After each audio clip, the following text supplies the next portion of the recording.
Et bonjour à tous, je vous retrouve au potager pour une nouvelle vidéo. On est début novembre, ça va être le temps de faire la récolte des patates douces. Et je m'étais dit que je vous ferai une petite vidéo du coup pour résumer tout l'itinéraire de cette culture, comment je l'ai pratiqué cette année. Jusqu'à la récolte. Et puis on va parler du coup de ce légume vraiment très intéressant à faire au jardin. Alors l'espèce c'est Hypomea batatas, c'est une plante qu'on estime qui vient de l'Amazonie, de la forêt amazonienne, donc de zone tropicale. Elle est de la même famille, donc la famille c'est les convolvulacées. Et dans cette famille-là, on va retrouver du coup les hypomées, qu'on retrouve d'ailleurs dans le nom de la patate douce, Hypomea batatas. Les hypomées, vous savez, c'est ces grandes lianes, ces fleurs, ces plantes grimpantes qui font des jolies fleurs violettes et qui on peut voir qui fleurissent à cette saison, un peu en août et puis jusqu'à cette saison-là. Et vous allez également retrouver le liseron dans cette famille avec à chaque fois cette même fleur en forme de calice un peu caractéristique de cette famille des hypomées. Dans le cas du liseron, c'est vraiment quelque chose qu'on ne souhaite pas avoir au jardin, et les hypomées c'est décoratif, mais c'est pas quelque chose dont on se nourrit. Donc voilà, la patate douce est un peu le seul légume de sa famille des convolvulacées. Alors c'est une culture assez atypique dans la manière de se réaliser. Il y a pas de légumes autres qui se cultivent de cette même manière. Je vais vous expliquer comment s'y prendre pour cultiver la patate douce. Alors tout ça c'est des tutos que j'ai pu mettre en pratique à partir des tutos d'autres personnes. Donc je rends à César ce qui est à César, hein. Je pense notamment à mon bon ami André Abrahami qui a fait plein de vidéos sur la patate douce et sur la manière, notamment le geste le plus compliqué qui est d'arriver à bouturer en fait la patate douce, de la faire se développer pour qu'elle fasse des boutures qu'on repique après dans des pots qu'on fait encore grossir, et c'est ces boutures enracinées qu'on va mettre au jardin. Alors ce que j'ai fait pour cultiver les patates douces, la première chose que j'ai faite, c'est à la mi-février, je suis allé dans un magasin bio acheter 3 plants de patates douces pour 2 €. Alors pourquoi dans un magasin bio? Parce que a priori elles ne sont pas traitées avec un produit anti-germinatif, alors que là justement ce que je veux c'est pouvoir les faire germer pour qu'elles développent des germes, et que c'est ces germes là qu'on va pouvoir travailler et repiquer. Donc ces patates douces là, j'ai essayé de les prendre pas trop grosses, hein, plutôt des petites patates douces, et en prendre plusieurs. Je les ai mises dans une sorte de bac de jardinière à tremper, donc avec une moitié immergée, une moitié hors de l'eau. Je les ai laissées comme ça dans mon petit meuble à semis en intérieur, qui est à la fois éclairé et chauffé avec une température qui ne descend pas en dessous de 20 degrés. Donc voilà, si vous pouvez faire ça peut-être proche d'un radiateur chez vous, avec un radiateur proche d'une fenêtre bien éclairée au sud, ça peut faire un bon emplacement, ou alors à côté d'une cheminée si vous avez une cheminée. Enfin voilà, la patate douce il lui faut beaucoup de chaleur et de lumière, surtout de la chaleur d'ailleurs, pour arriver à développer ses germes. Il faut qu'il trempe à moitié dans l'eau. Alors il y a plusieurs manières de faire. Il y en a qui utilisent le système un peu de l'avocat pour faire germer un avocat. On met des cure-dents dans une demi-bouteille ou dans un verre, et on fait tremper le bas de la patate douce et on laisse le haut émerger. Enfin voilà, il y a plusieurs manières de s'y prendre. Moi j'ai trouvé ça quand même vachement simple, de juste prendre un bac, de le remplir d'eau, puis de poser la patate douce dedans. Pensez à changer l'eau de votre culture pour éviter que ça pourrisse. Donc, quelques jours avant de sortir mes patates douces de leur petit cocon douillet, j'avais remplacé l'eau par du terreau pour voir un peu ce que ça fait. Mais à mon avis c'est pas indispensable, on doit pouvoir rester uniquement dans l'eau. Je pense que la patate douce a toutes les ressources en interne pour trouver à se nourrir, et elle développe pas spécialement de racines à partir du tubercule. Donc pour moi je suis pas du tout sûr qu'il y ait besoin de les mettre dans le terreau. À mon avis juste l'eau doit pouvoir suffire. Mais enfin bon, pour mes tests j'ai essayé de le mettre dans du terreau et ça n'a pas nui, mais à mon avis ça n'a pas servi non plus. Donc à partir du 23 mars je les ai installés en extérieur dans ma belle serre à semis que vous avez pu voir en début de saison sur ma chaîne. Et là, ils se sont retrouvés au dernier étage de la serre à semis, là où il fait le plus chaud, et les plants ont continué à se développer et ont pu faire de beaux germes. Alors ce qu'on voit se développer sur la patate douce, donc c'est des germes qui prennent de l'ampleur et qui commencent à tracer des lianes en fait, et on veut obtenir des lianes les plus longues possibles et les plus nombreuses pour pouvoir en faire des boutures.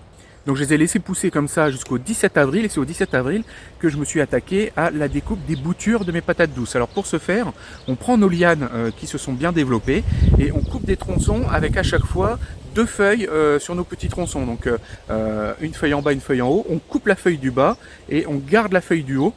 Et on fait en sorte que la feuille du bas qui a été coupée avec l'œil qui reste, on le plante dans des petits godets individuels dans la terre, et c'est depuis ces petits œils que le plant va re-raciner, refaire des racines et se redévelopper avec également la feuille du haut qui va servir de panneau solaire pour relancer la bouture. Alors idéalement, si on a des lianes suffisamment développées, on peut mettre plusieurs yeux enterrés, garder plusieurs yeux en hauteur. Ça améliorera la reprise racinaire et ainsi que le développement de la bouture. Alors ces plants sont restés après dans la serre jusqu'au sein de glace. L'idée c'était de les planter après les seins de glace, comme le reste. Et là je les ai plantés au 19 mai. Alors à partir de là j'ai plus trop d'images parce que les plants se sont pas trop développés et je me suis dit que ça n'avait pas très bien marché et que ça allait pas être glorieux l'affaire, et donc du coup j'ai un peu laissé de côté. J'ai pas pris énormément d'images. Et notamment à la plantation, je vous ai pas filmé ça. Alors pour ce qui est de la plantation, c'est relativement classique, c'est un peu comme pour les pommes de terre, donc un sol bien meuble, bien riche, le sol que j'ai dans mes bacs, quasiment comme du terreau avec du compost, voilà. Et donc là dedans j'ai mis mes petits plants qui avaient fait quelques racines quand même, ça avait marché, l'enracinement était parti dans mes pots. Donc je les ai mis dans cette planche. J'ai mis du paillage également pour bien garder l'humidité, comme je pourrais le faire sur les autres cultures. Et voilà, à partir de là, j'ai pas eu spécialement grand chose à faire, à part arroser pour que ça se développe. Et alors pour le test, on verra tout à l'heure ce que ça a donné. Les patates restantes qui me restaient, qui est celles que j'avais achetées et qui ont développé les premiers germes que j'ai pu bouturer, je les ai également plantées en pleine terre au 6 juin. Parce qu'il me restait ça sur les mains, et puis elles avaient refait quelques petites lianes et tout entre temps. Donc je me suis dit je vais les planter, on va voir ce que ça donne, si c'est capable également de donner une production. Donc on va voir tout à l'heure, elles ne sont pas ici. Ça c'est les boutures que j'ai pu planter. Les plants ils sont à un autre endroit. Alors ce qui est impressionnant, c'est la taille que arrivent à développer les plants. Alors moi j'ai commencé à reprendre des images à partir de mi-juillet, fin juillet, voyant que les plants se développaient quand même magnifiquement. Et alors j'essaie de vous attraper ça.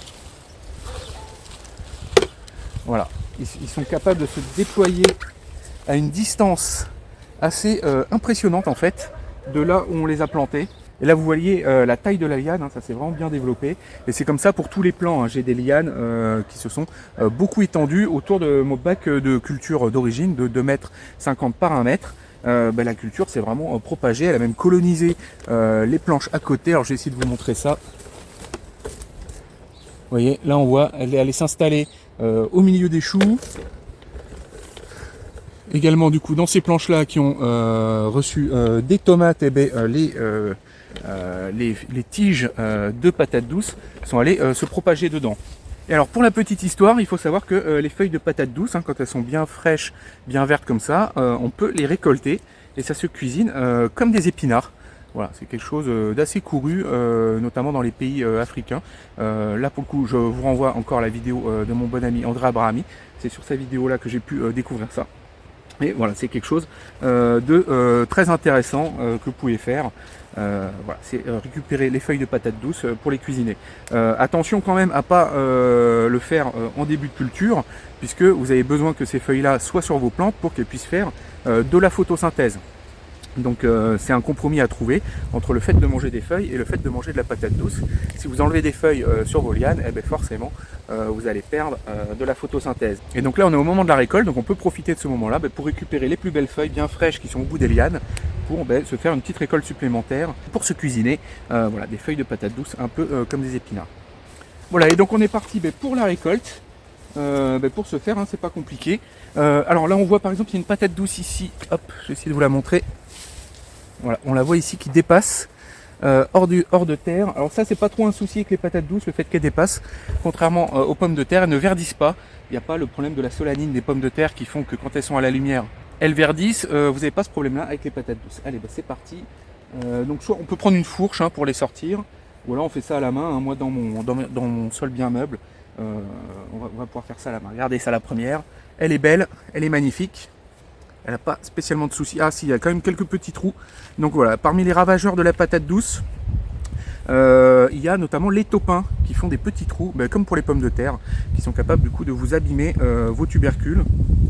Dans les ravageurs auxquels il va falloir faire attention également, c'est tout ce qui est rongeurs, campagnols, mulots. Si vous avez des sols qui sont propices au développement de ces rongeurs-là, voilà, vos patates douces risquent de se faire attaquer. Il faudra peut-être pas attendre le dernier moment pour faire la récolte. Là, je vous ai dit que je faisais la récolte début novembre. Alors ça peut être une des raisons pour lesquelles les gens font des petites récoltes de patates douces et qui récoltent trop tôt. C'est une culture qu'on peut récolter tard. Il faut la récolter avant les premières gelées, puisque c'est même en fin de saison, surtout si l'automne est agréable et doux comme il l'est cette année, qu'elles vont se développer le plus et faire le plus de photosynthèse. Donc attention à ne pas les récolter trop tôt, si vous pouvez garder-les le plus longtemps possible en terre, de manière à ce qu'elles grossissent bien pour avoir après de beaux tubercules. Si j'avais récolté ça un mois plus tôt, le tubercule aurait été beaucoup plus petit. Allez, ben c'est parti, on continue. Voilà, j'en profite pour vous montrer le type de sol dans lequel ça pousse, hein, vous voyez, c'est quasiment comme du terreau, hein. Donc voilà, un sol bien meuble, bien riche, ça c'est parfait. Voilà. En voilà une belle. Ah, celle-là, je l'ai cassée en la récoltant. Vous voyez, elle est belle également.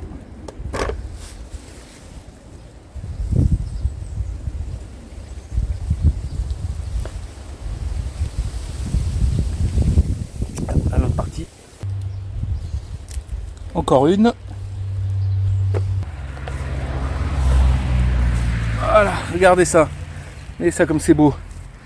Elle fait la taille de ma tête celle-là. Bon, un peu moins, j'exagère, mais pas loin.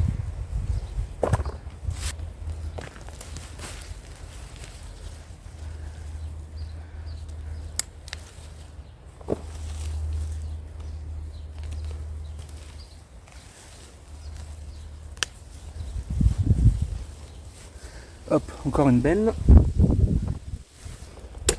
Et alors, chose intéressante à constater également, c'est que les patates douces font des réenracinements secondaires en fait dans le sol.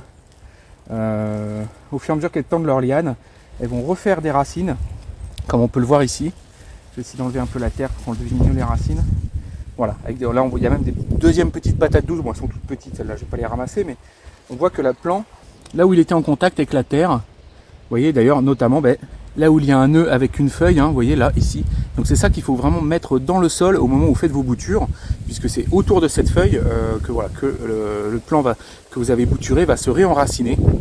Là on voit très bien la bouture là, à cet endroit là. Et là hop, œil suivant, pareil là il y avait une feuille, elle est tombée. Vous voyez là pareil, ça a fait des racines. Et donc à chaque fois que vous allez avoir des yeux en contact avec le sol, la plante va se réenraciner et du coup il va pouvoir emmagasiner encore plus de nutriments et explorer une surface encore plus grande de votre zone de culture.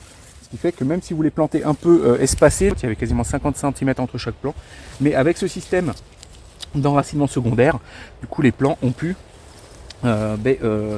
profiter vraiment de toute la plate-bande et pas uniquement de là où je les ai plantés. Allez, encore une autre belle en plus. Alors elles ont des formes très variées, hein, vous pouvez le voir. Il y a des grosses rondes, des petites allongées, il y a de tout. Là on voit bien, il y a des racines de partout, hein. Hop, je vais vous montrer ça un peu plus mieux à l'écran. Voilà, vous voyez, ici on a des racines vraiment partout, sur toute la ligne de patates douces. Et vous voyez, tout ça, ça fait des enracinements secondaires qui ont permis à la plante d'être d'autant plus développée.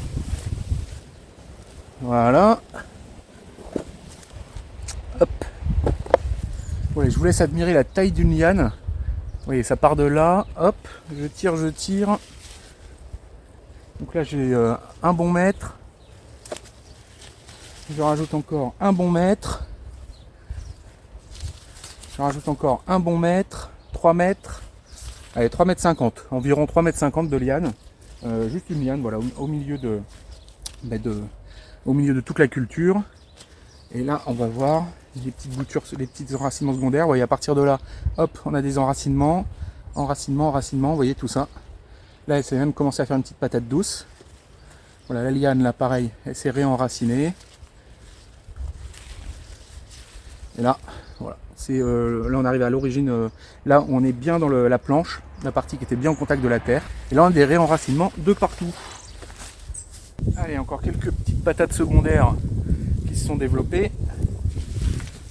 Et donc voilà, à partir de 3 petites patates douces que j'ai achetées mi-février, regardez la récolte, 2,50 m² utilisés au jardin, un seul bac, donc c'est vraiment très intéressant. Alors on va aller voir, je vous ai dit que j'avais planté à un autre endroit du jardin les patates douces qui me restaient, que j'avais mis à bouturer justement. Et on va aller voir ça, si assez à donner quelque chose de récoltable.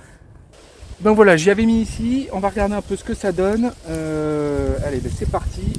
Donc là j'avais juste mis les plants qui me restaient, comme je vous ai dit, dans la terre. Est-ce que on a quelque chose. Alors, on retrouve des patates douces d'origine que j'ai plantées, qui ont fait des beaux germes. Par contre, sur des enracinements secondaires, elles auront commencé à produire, mais voilà, c'est quand même tout petit. Il n'y a pas grand chose à récolter. Alors normalement, c'est des plantes vivaces, hein, les patates douces. Dans les régions tropicales, ça gèle pas, donc c'est censé rester en place et pouvoir développer leur tubercule sur la durée. Elles n'ont pas de contraintes de saison et elles peuvent du coup faire ça sur bien plus qu'une saison. Et c'est pour ça que là, nous, on est contraints en fait par notre saisonnalité et par l'hiver qui va finir par tuer les plants. Et c'est pour ça qu'il faut hâter le cycle avec ce système de bouturage. Et vous voyez, ça fonctionne très bien. Ah, si, j'ai quand même récolté une petite patate douce là, une neuve de cette année, toute belle. Ah si, quand même, regardez ça. Si, ça a quand même produit un peu. Moins que de passer par les boutures, mais vous voyez, ça vaut quand même le coup d'enterrer vos patates que vous aviez à l'origine. Vous allez pouvoir récolter là à peu près, pas tout à fait l'équivalent des 3 patates que j'avais achetées à l'origine. Donc au moins les 3 patates se remboursent quasiment. Et après vous avez toute la culture derrière pour vraiment faire de la productivité. Et là toujours pareil, hein, au niveau du sol, hein, vous voyez, quasiment comme du terreau. Et alors là-dedans, tout pousse à merveille. Bon, il va être temps d'aller à la pesée et puis de parler un peu productivité et puis de la conservation de tout ça. Ok, donc c'est l'heure de la pesée. Alors les paniers à vide pèsent 1,2 kg et c'est parti, il va falloir enlever 1,2 kg du coup à la récolte. Alors 10 kg 300, il faut enlever 1,2 kg. Donc je suis à 9 kg 100 de patates douces sur 2,50 m carrés. Allez, je vais rentrer ça dans Terra Potager et je vais calculer un peu la rentabilité de tout ça. Ok, donc pour ce qui est des chiffres, hein, comme je l'ai dit, 9 kg 100 sur 2,5 m carrés, donc on est en gros à 3,5 kg du mètre carré si je dis pas de bêtises. Donc une récolte quand même intéressante à faire au jardin. Donc j'y ai passé en gros 2,5 heures sur la culture. Ça m'a coûté 5 € et au final à 2,50 € le kilo, j'arrive à un bénéfice de 23 €, ce qui me fait du 7 € de l'heure comme culture. Voilà, donc faire de la patate douce dans son jardin, avec mes petits chiffres sortis de ce que j'ai pu saisir dans Terra Potager. Je vous rappelle hein, l'application que je développe, la Terra Potager, il y a notamment tout un aspect plan du jardin, où on peut saisir ses récoltes, les actions qu'on y fait, le temps qu'on y passe, et puis du coup ça nous calcule quelques chiffres de rentabilité de notre travail au jardin, et donc on est sur du 7 € de l'heure, la culture de patates douces, donc voilà, dans votre propre jardin, vous pouvez faire votre petit travail pour vous-même. Pour vous produire votre nourriture. Surtout que ça c'est une récolte super intéressante parce que ça se conserve bien. Pour ce qui est de la conservation, on va conserver ça comme des pommes de terre, dans un endroit à l'abri de la lumière, pas trop chaud, mais pas trop froid non plus, faut pas que ça gèle. Et on va pouvoir les consommer du coup longtemps dans la saison. Et sûrement que je vais essayer de récupérer quelques patates douces pour l'an prochain pour relancer une nouvelle culture. J'irai pas en acheter dans le commerce cette fois. J'essaierai de prendre les plus petites pour les mettre à germer et pouvoir relancer une saison. Et voilà, la récolte a été nettoyée. J'ai enlevé la terre qui avait en excès sur les patates douces. Je vais laisser ça ici sécher un peu pour que ça soit bien sec. Et puis quand ça sera un peu séché, j'irai mettre ça à conserver dans le garage à côté des pommes de terre. Et alors pour ce qui est de les cuisiner, il y a de nombreuses manières de les cuisiner, mais la manière la plus connue, c'est d'en faire des frites, hein, comme avec des patates. Comme avec des pommes de terre, on peut faire des frites de patates douces et c'est excellent. Voilà. Et vraiment content de la récolte. Hein. Il y a quand même des beaux spécimens. Et la caisse est bien remplie, hein, elle déborde. Voilà. Donc à partir de 3 petites patates douces, voilà ce qu'on est capable de sortir sur 2,50 m carrés avec pas beaucoup d'efforts. Hein. Comme je vous l'ai dit, ça m'a pas pris énormément de temps. Voilà, j'espère que la vidéo vous aura intéressé. Donc n'hésitez pas à nous retrouver sur Terra Potager justement.